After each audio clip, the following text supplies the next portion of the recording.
اخلاق زندگی میں وہ واقعات ہیں نہیں، اس لیے ہمیں تعجب ہوتا ہے اس طرح کے واقعات پر، ورنہ نبی پاک صلی اللہ علیہ وسلم کے اخلاق اسی طرح ہی تھے۔ نبی پاک صلی اللہ علیہ وسلم کھانا تناول فرما رہے، مدینے کے اندر ناچنے والی گانے والی عورت آتی ہے اور کہتی ہے یہ کیسا نبی ہے جو اکیلا کھا رہا ہے، مجھے نہیں پوچھتا۔ نبی نے فرمایا آ جا ساتھ میں بیٹھ کے کھا لے۔ وہ گانے ناچنے والی آگے بیٹھ گئی، کہنے لگی میں تو وہ کھانا کھاؤں گی جو آپ منہ اپنے ہاتھ سے جو ہے میرے منہ میں ڈالیں گے تب۔ تو نبی نے جو ہے برتن سے لقمہ بنا کے اس کی طرف کیا تو اس نے پھر منہ پیچھے کر لیا، کہا میں یہ نہیں کھاؤں گی، میں وہ لقمہ کھاؤں گی جو آپ کے منہ میں ہے۔ نبی پاک صلی اللہ علیہ وسلم نے اپنے منہ سے لقمہ نکالا اور اس کے منہ میں ڈالا۔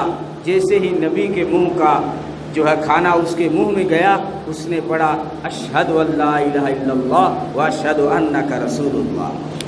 یہ اخلاق تھے کہ ناچنے والے یوں اسلام میں آ رہے ہیں، تو ناچنے والی تھی، ہو سکتا ہے جو ہے اس کی عمر جو ہے بہت بڑی ہو، ورنہ نبی پاک صلی اللہ علیہ وسلم اگر جوان عورتیں یا ادھیڑ عمر کی عورتیں اگر بیعت ہونے کے لیے بھی آتی ہیں تو فرماتے ہیں عمر اپنی چادر آگے ڈال دو، ان عورتوں کو پردے کے پیچھے بٹھاؤ اور چادر کا کنارہ ڈال کے کہو کہ جس عورت نے چادر کو ہاتھ لگا دیا سمجھو نبی سے بیعت ہو گئی۔ دو چیزیں سمجھ میں آئی، ایک تو ہے کہ نبی ہو کر پردے کا اتنا اہتمام کیا ہے کہ عورتوں کو بالکل سامنے بٹھا کے عورتوں سے ہاتھ نہیں ملایا ہے نبی نے۔ میں جو ہے آپ کو پہلے بھی کہہ چکا ہوں، ہمارے یہاں ایک غلط سسٹم ہے، عید کے دن چلتا ہے چچی سے بھی ہاتھ ملایا جاتا ہے، خالہ سے بھی ہاتھ ملایا جاتا ہے، چچا کی بیٹی سے بھی ہاتھ ملایا جاتا ہے، اور جو ہے حالانکہ خالہ کی بیٹی تاؤ کی بیٹی سب سے ہاتھ ملائے جاتے ہیں، یہ اسلام میں حرام ہے، حرام۔ آپ کہو گے یہ تو بہن ہے، بے شک بہن ہے، لیکن جو ہے آپ کے گھر کی تار ہی کیوں نہ ہو، لیکن جو تار کرنٹ دے اس سے ہاتھ لگانے کی اسلام نے اجازت نہیں دی ہے، نہیں دی ہے۔ نبی پاک صلی اللہ علیہ وسلم نے اپنی بیٹی فاطمہ سے مصافحہ نہیں کیا۔ لے اب اس سے پاکیزہ رشتہ بتاؤ، بھائی محمد کی بیٹی سے بڑی پاکیزہ بیٹی کسی کی ہو نہیں سکتی، اس سے قریبی رشتہ بیٹی سے بڑا اونچا کوئی رشتہ نہیں ہے، اور باپ ہو نبیوں کا نبی محمد الرسول اللہ صلی اللہ علیہ وسلم، لیکن بیٹی سے مصافحہ نہیں کیا۔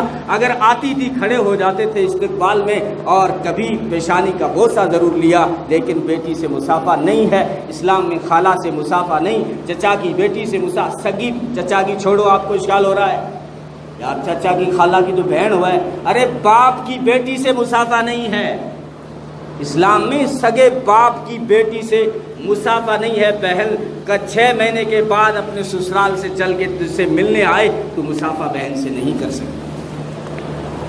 یوں پردے کا تو اتنا اہتمام ہے۔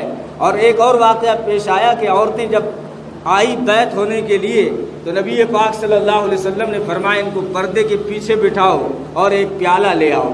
پیالہ لائے اور نبی نے اس پیالے میں پانی تھا، نبی نے اس میں ہاتھ ڈال دیا اپنا اور کہا اب یہ پانی کا پیالہ عورتوں کو دے دو، جس عورت نے اس پیالے میں ہاتھ ڈال دیا سمجھو اس کی بیعت نبی کے ہاتھ پر ہو گئی۔ اتنا اہتمام ہے۔ لیکن وہ بوڑھی عورتیں آتی تھیں، انہیں اخلاق جانتی ہیں نہ اسلام جانتی ہیں، یہ تو موسیقی والی تھی، ناچنے والی۔ حدیثوں میں آتا ہے ایک پاگل مجنونہ تھی مدینے کے اندر، پاگل عورت، تو پاگل عورت جو کاغذ چوبتی رہتی ہیں اور گلیوں میں پھرتی رہتی ہیں اور جدھر آیا سو جاتی ہیں، اگر آپ نے دیکھا ہو جو ہے بس اسٹینڈ پہ سو گئی، ریلوے اسٹیشن پہ سو گئی، اس کا کیا ہے؟ تو وہ پاگل تھی، مجنون تھی۔ وہ نبی پاک صلی اللہ علیہ وسلم صحابہ کے بیچ میں بیٹھے ہیں، پاگل عورت آ گئی اور آگے نبی کو بازو سے پکڑا اس پاگل نے اور کہا آؤ چلو محمد، کام ہے آپ سے۔ حضرت عمر نے فرمایا اللہ کے رسول یہ پاگل عورت ہے، اس کے ساتھ مت جانا، یہ پاگل ہے، سٹکی ہوئی ہے، اس کی سرکی ہوئی ہے۔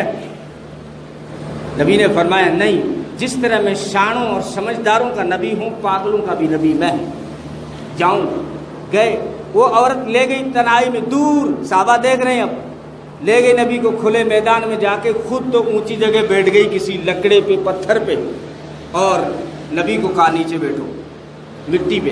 اب جب اس نے نبی کو یوں اشارہ کیا نیچے بیٹھو، حضرت عمر وہاں سے دوڑ پڑے چادر لے کر، دوڑ پڑے چادر لے کے، کہا نبی اس مٹی پہ آپ نہ بیٹھیں، چادر بچھاتا ہوں میں بیٹھیں۔ اور نبی پاک صلی اللہ علیہ وسلم نے فرمایا چادر عمر چادر ہٹاؤ، انا اجلس کما یجلس العبد، میں اس طرح بیٹھوں گا جیسے بندہ بیٹھتا ہے۔ اور اے عمر یہ تو میری امتیہ پاگل ہے، ساری زندگی اس نے مٹی پہ بیٹھ کے سو کے گزار دی، محمد اگر کچھ دیر کے لیے مٹی پہ بیٹھ گیا تو اس کی نبوت میں کوئی فرق نہیں پڑے گا، میری شان گھٹے گی نہیں۔ نبی تاریخ گواہ ہے، روایتیں گواہ ہیں کہ نبی پاک صلی اللہ علیہ وسلم مٹی پہ بیٹھ گئے۔ یہ اخلاق تھے مجنونہ کے ساتھ، پاگلوں کے ساتھ میں۔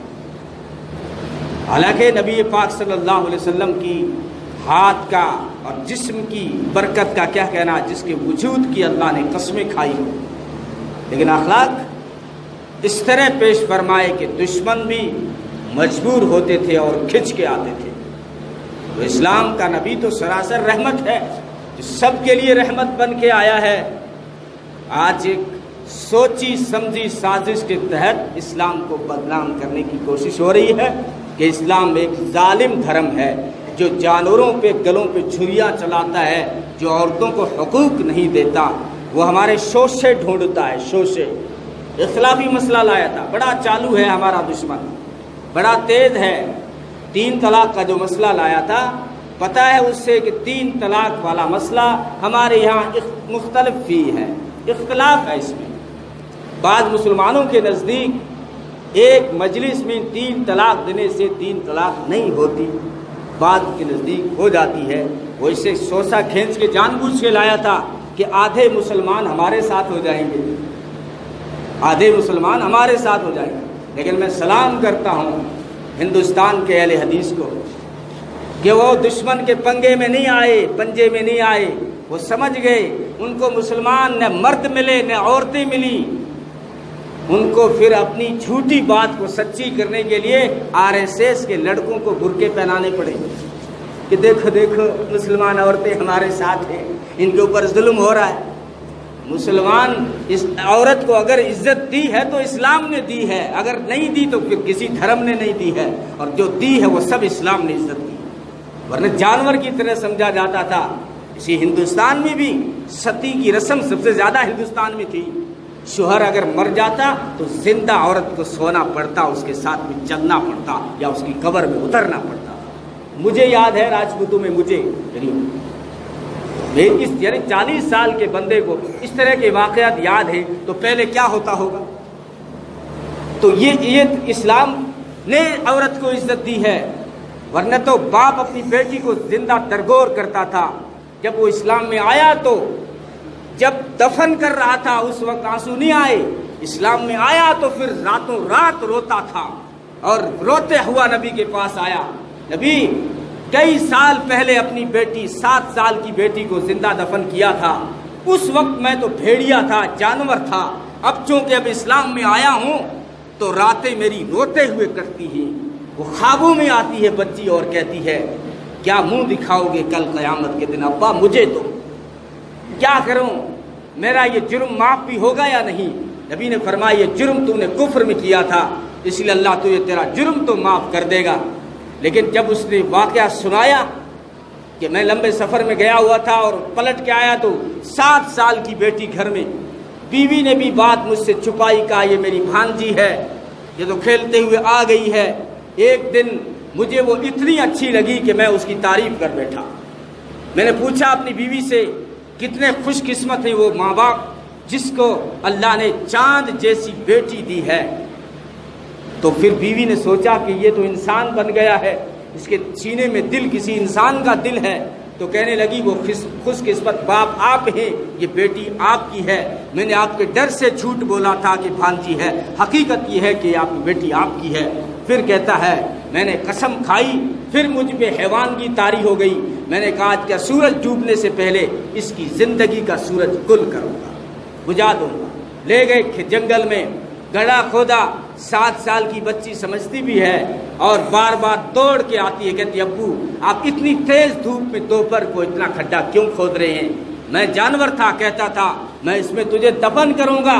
بیٹی کہتی تھی حالانکہ اپنے دوپٹے کے پلو سے